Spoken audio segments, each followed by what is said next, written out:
This week, El Salvador took the spotlight with a bold offer to the United States. During a visit from U.S. Secretary of State Marco Rubio, conservative President Nayib Bukele suggested his country could take in not just deported immigrants, but American criminals as well.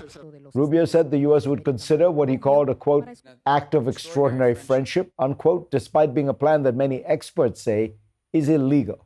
Indeed, it's notable that Rubio's first trip in his new post was to Latin America, a region many believe the U.S. has long neglected. So what to make of all this? Brian Winter is the editor-in-chief of America's Quarterly, which covers Latin American politics, business, and culture.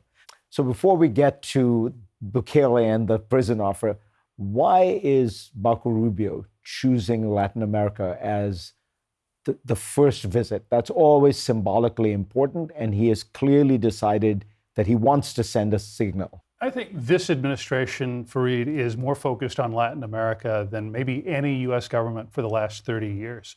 The reason why is they know that their big domestic policies of reducing irregular immigration, as well as cutting back on drug flows into the States and some work on China as well, depend on Latin America. And I think Secretary Rubio's choice of Latin America, unusual. I mean, we haven't seen anything like this in years for a Secretary of State to go there first, I think reflects those priorities.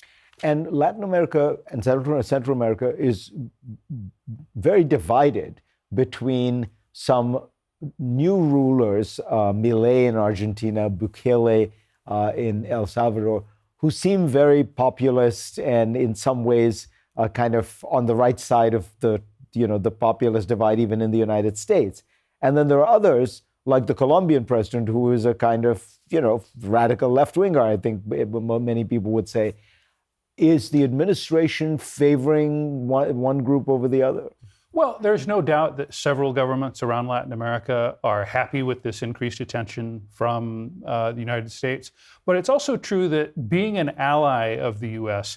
does not necessarily protect you in this current environment. The Panamanians found that out. I mean, you have a president in Panama who's also right of center, Molino, very allied with the United States, and yet they were on the receiving end of these threats that President Trump made in his inaugural address about wanting to take back the Panama Canal. So it's not just about left, right. It's governments all over the region are asking themselves whether being an ally of Washington, like what that really means. Bukele and this offer to take American prisoners. The backdrop, I think it's important to remember, is Trump during the campaign said some very nasty things about Bukele, right?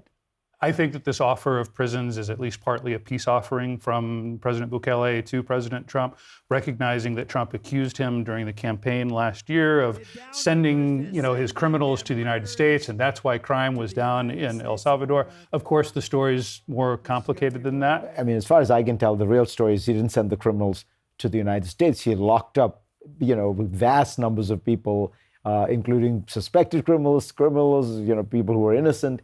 But crime has gone down like 80% or something like that.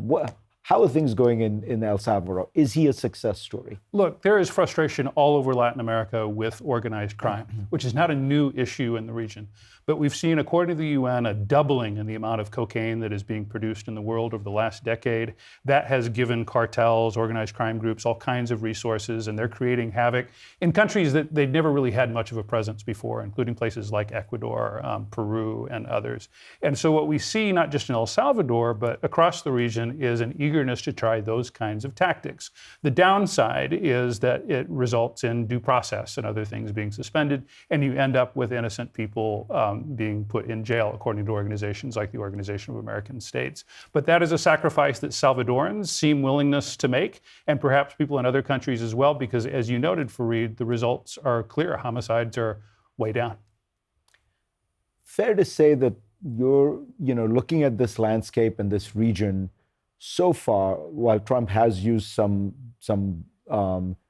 strong-arm tactics, and the U.S. is so much more powerful, it is always going to, win in one of those contests.